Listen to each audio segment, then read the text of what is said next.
What's up everyone, Adam here with P3. I wanted to kind of show you my project that I've been working on for today. I got a set of rain barrels from a coworker who wasn't using them anymore, and I'll show you what I got. So, your rain gutter goes down and goes into that. I'm sure that can be done more smoothly than how I have it, but this is how I got it.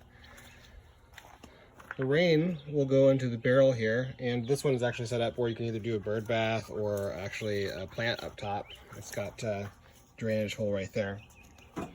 And then on the back here, if it gets too full, it'll come through this pipe and drain down and go into a second barrel that I do have elevated. Well, actually I have the first one elevated. And then the water will go into this one. Same setup. I'm going to cover this up with something because it doesn't need to be open.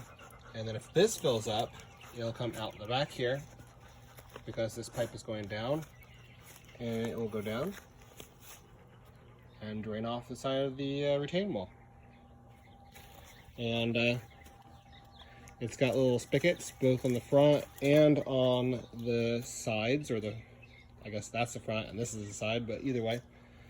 And I'm going to hopefully use this to get healthier water to my garden over here, because city water is not really that great for it, but the puppies are very curious.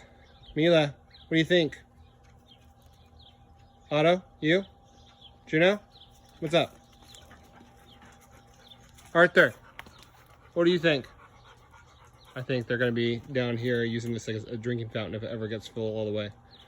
But that's it, guys. I wanted to show you, fresh rainwater. Not that we get a lot here in Texas, but when we do, we get a lot. So I'm really hoping that I can utilize the healthy, fresh rainwater to pay it forward, get my garden nice and healthy.